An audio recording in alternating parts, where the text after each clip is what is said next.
மசோதாக்கள் மீது முடிவெடுக்க ஜனாதிபதி கவர்னர்களுக்கு காலக்கெடு விதிப்பது அதிகார சமன்பாட்டை சீர்குலைப்பதோடு அரசியலமைப்பு குழப்பத்திற்கு வழிவகுக்கும். இந்த விவகாரத்தில் நீதிமன்றத்தின் தலையீடு முற்றிலும் தேவையற்றது என உச்ச நீதிமன்றத்தில் மத்திய அரசு தெரிவித்துள்ளது. மனு தாக்கல் சட்டசபையில் நிறைவேற்றப்பட்ட மசோதாக்களுக்கு ஒப்புதல் அளிக்காமல் கவர்னர் ரவி காலம் தாழ்த்துவதாக கூறி உச்ச நீதிமன்றத்தில் தமிழக அரசு வழக்கு தொடர்ந்தது. இதை விசாரித்த உச்ச நீதிமன்ற நீதிபதிகள் ஜே.பி. பர்திவாலா, ஆர். மகாதேவன் ஆகியோர் அடங்கிய அமர்வு சட்டசபையில் நிறைவேற்றி அனுப்பப்படும் மசோதாக்கள் மீது 1 மாதத்திற்குள் கவர்னர்கள் முடிவெடுக்க வேண்டும்.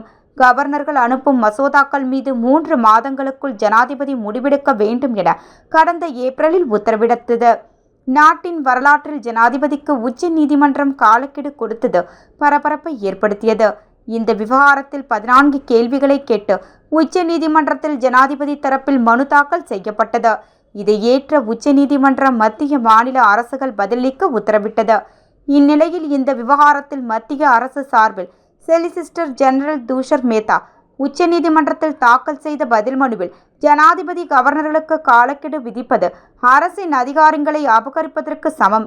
இது அதிகார சமன்பாட்டை சீர்குலைப்பதோடு அரசியலமைப்பு குழப்பத்திற்கு வழிவகுக்கும்.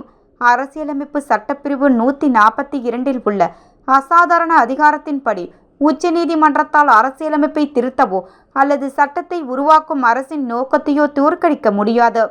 ஒப்புதல் மசோதாக்களுக்கு ஒப்புதல் அளிக்க சில வரையறுக்கப்பட்ட சிக்கல்கள் இருக்கலாம். அதற்காக கவர்னரின் உயர் பதவியை துணை பதவியாக குறைப்பது நியாயப்படுத்த முடியாது. ஜனாதிபதி கவர்னர் பதவிகள் அரசியல் ரீதியாக முழுமையானவை.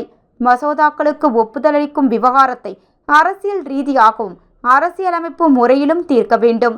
இதில் நீதிமன்றத்தின் தலையீடு முற்றிலும் தேவையற்றது. இவ்வாறு அதில் குறிப்பிடப்பட்டுள்ளது.